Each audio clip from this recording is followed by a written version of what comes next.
Chapter number first classification of living organism class 5th के short questions के साथ define biodiversity. Biodiversity क्या होती है? तो बायोडाइवर्सिटी उसको कहते हैं कि जब एक हैबिटेट एक जगह में मल्टीपल यानी many kind of different kind of organism एक जगह में एक खास जगह पे रहते हैं तो उसको हम बायोडाइवर्सिटी कहेंगे। So the number of different kind of living things और organism present at a particular place is called biodiversity. इसको हम बायोडाइवर्सिटी कहते हैं। सेकंड क्वेश्चन है state the importance of classification. Classification की क्या इंपॉर्टेंट है? क्लासिफिकेशन की मदद से हम ऑर्गेनिज्म को एक दूसरे से अलग कर सकते हैं, हम उनकी कैरेक्टरिस्टिक को स्टडी कर सकते हैं, उनके स्ट्रक्चर को स्टडी कर सकते हैं, उनके दरमियान क्या डिफरेंसेस है, उनके दरमियान क्या सिमिलरिटी है, एक दूसरी खसूसियात जो उनके दरमियान होती है उनको देख सकते हैं, उनके दरमियान जो डिफरेंसेस है उनको स्टडी कर सकते हैं, ऑर्गेनिज्म को आसानी से स्टडी कर सकते हैं। अगर क्लासिफिकेशन ना हुई होती तो ये सारे ऑर्गेनिज्म एक ग्रुप में होते हैं जिनको स्टडी करना बहुत मुश्किल होता। तो इसलिए क्लासिफिकेशन करके उनको अलग अलग करके डिफरेंट ग्रुप में रखा गया, जिसकी वजह से हम उनको इजीली आसानी से उनकी कैरेक्टरिस्टिक, उनकी बीमारियां, उनके लिए क्या ट्रीटमेंट, क्या डायग्नोसिस, मतलब जो भी चीज़ें हैं हम आसानी से अलग अलग स्टडी कर सकते हैं। तो क्वेश्चन नंबर 2 का आंसर है because of the classification we can determine similarity and differences among organisms. We can identify organism and study their characteristic and structure. It is also help in study relationship। जो organism के अंदर जो relationship है उसको भी study कर सकते हैं। क्वेश्चन 3 है write differences between worm and insect। Insect और वर्म के दरमियान क्या डिफरेंस है? कि वर्म जो है उनकी कोई लेग्स नहीं होती, उनकी बॉडी सॉफ्ट होती है, नरम होती है, उनमें कोई एक्सोस्केलेटन नहीं होता, उनकी जो शेप है वो सिलेंड्रिकल होती है। जबकि इंसेक्ट जो हशरात होते हैं, वर्म्स कीड़ों को कहते हैं, कीड़े आप लोगों को पता है, देखे होंगे अपने इर्द। इसके अलावा जब जो इंसेक्ट होते हैं उनमें जॉइंटेड, उनमें लेग्स होती हैं, उनकी बॉडी का जो एक्सटर्नल स्ट्रक्चर होता है, जो काकरोच अक्सर घरों में होते हैं या और इंसेक्ट आप लोगों ने देखे होंगे, उनकी बॉडी का जो एक्सटर्नल स्ट्रक्चर होता है वो हार्ड होता है। इसके साथ साथ उनमें एक्सोस्केलेटन भी होती है और उनका शेप जो है वो सिलेंड्रिकल नहीं होता, उनका शेप फ्लैट होता है। तो ये डिफरेंसेस है अमंग वर्म्स एंड इंसेक्ट और वर्म्स के दरमियान डिफरेंसेस है। क्वेश्चन नंबर 3 का सेकंड पार्ट है एम्फीबियन और रेप्टाइल के डिफरेंसेस करने हैं हमने। तो amphibian can live on both land. Amphibian जो है जो पानी में भी रह सकते हैं और खुशकी पर भी रह सकते हैं, जबकि रेप्टाइल जो है वो सिर्फ लैंड पर रहते हैं। इसके अलावा जो रेप्टाइल होते हैं उनकी स्किन जो है वो बहुत ज़्यादा हार्ड होती है, क्योंकि क्रीप करके ज़मीन पर रेंगते हुए चलते हैं। दैट्स वाई उसकी जो स्किन होती है वो बहुत ज़्यादा हार्ड होती है, जो उनको हेल्प करती है क्रीपिंग में यानी रेंगने में। जबकि इसके बरक्स जो एम्फीबियन होते हैं दे हैव सॉफ्ट एंड, इसकी जो स्किन है बिल्कुल सॉफ्ट होती है। और जो रेप्टाइल होते हैं वो ले एग ऑन लैंड यानी ज़मीन पर अंडे जो है वो ज़मीन पर देते हैं, जबकि एम्फीबियन जो है वो पानी के अंदर देते हैं। मिसालें हैं फ्रॉग एंड सैलमेंडर, ये एम्फीबियन की मिसालें हैं। लेजर्ड एंड क्रोकोडाइल जो है ये रेप्टाइल की मिसालें हैं। So amphibian can live on both land and in water, loose and moist skin, lay egg in water. Frog and salamander जो है इसकी एग्जांपल है। लिव ऑन लैंड, ये लैंड पर रहते हैं with thick skin, lay egg on land. Lizard, crocodile, snake वगैरह जो है ये इसकी एग्जांपल है। नंबर 4 है what is the similarity between fungi and animal और फंजाई के दरमियान क्या सिमिलरिटी है? एक सिमिलरिटी है कि दोनों में क्लोरोफिल नहीं होता, यानी फंजाई और एनिमल दोनों क्लोरोफिल नहीं रखते हैं, दोनों में लैक ऑफ क्लोरोफिल होते हैं। इसी वजह से ये अपना खुराक जो है खुद नहीं बना सकते हैं। They depend on plant for their food. Both fungi and animal do not have chlorophyll and they cannot make their food. Number 5 है write one characteristic and one example of Monera and Protista। Protista की एक characteristic लिखनी है और एक example लिखनी है। तो जो Monera है ये हर जगह पे मौजूद होते हैं, everywhere on the earth, यानी लैंड में हर जगह, ज़मीन में यानी ज़मीन के ऊपर हर जगह ये मौजूद होते हैं। इसकी मिसाल जो है वो बैक्टीरिया है, जबकि प्रोटेस्टा जो है वो सिर्फ और सिर्फ वाटर में रहते हैं और इसकी मिसाल अमेबा है। दोनों जो है वो यूनिसेलुलर ऑर्गेनिज्म है, दोनों यूनिसेलुलर ऑर्गेनिज्म है। जिनकी कैरेक्टरिस्टिक है, एक कैरेक्टरिस्टिक और एक एग्जाम्पल है। तो Monera live everywhere on earth and made of one cell, example bacteria. Protista live in water and made of one cell, example amoeba.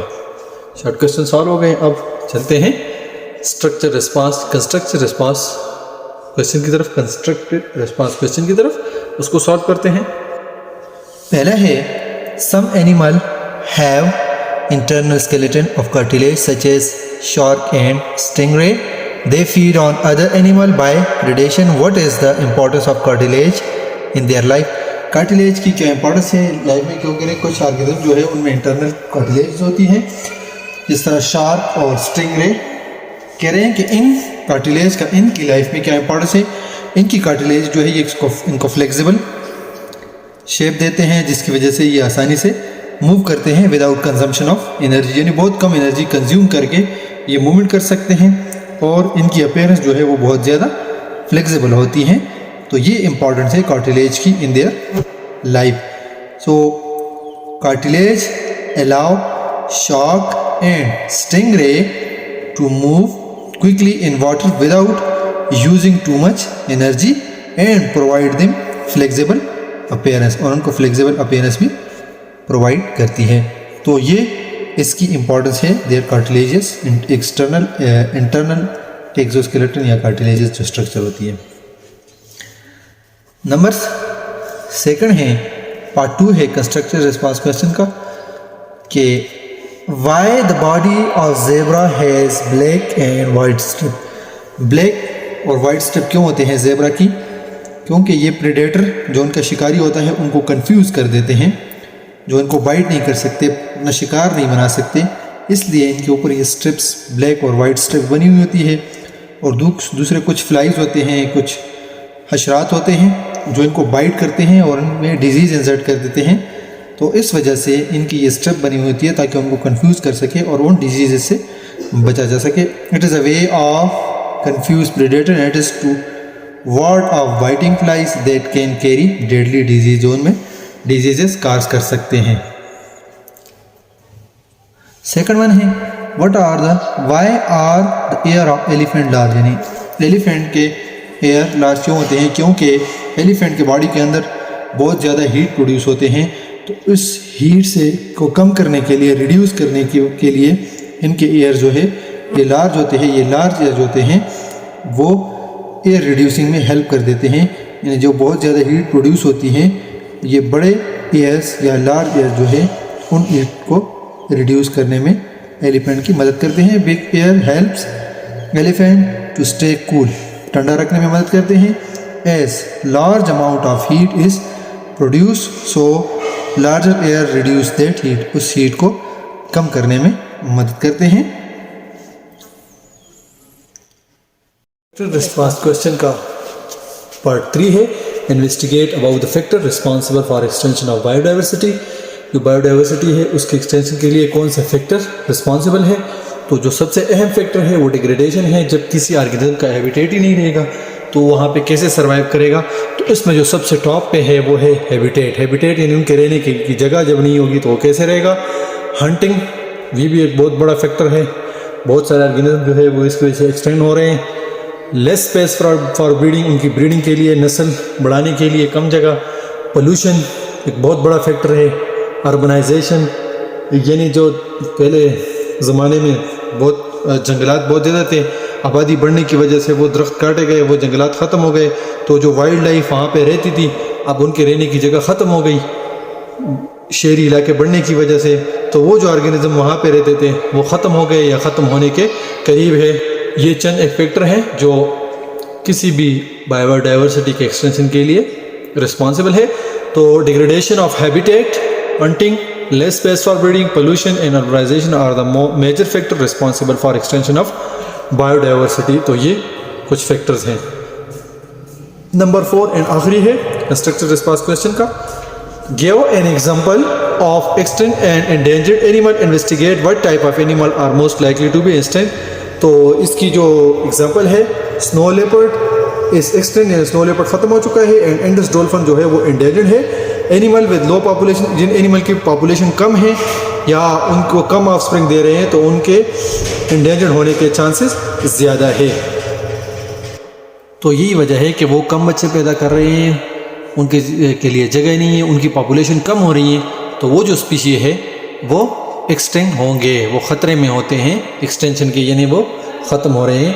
तो snow leopard is extinct and Indus dolphin are endangered animal with low population density that produce less offspring are likely to be endangered या extinct, likely to be extinct ये ख़त्म हो रहे हैं, likely to be extinct, तो ये ख़त्म हो जाएंगे अगर इनके लिए प्रॉपर स्टेप ना उठाए गए, प्रॉपर इंतजाम ना किए गए तो ये ख़त्म हो जाएंगे with the passage of time. So it must be some steps should be taken to prevent their extinction. तो chapter number 1 has been completed और नेक्स्ट चैप्टर नेक्स्ट वीडियो में सॉल्व करेंगे। तब तक के लिए अल्लाह हाफ़िज़, बहुत सारा ख्याल रखिएगा और आखिर में के चैनल को सब्सक्राइब करना ना भूलिएगा।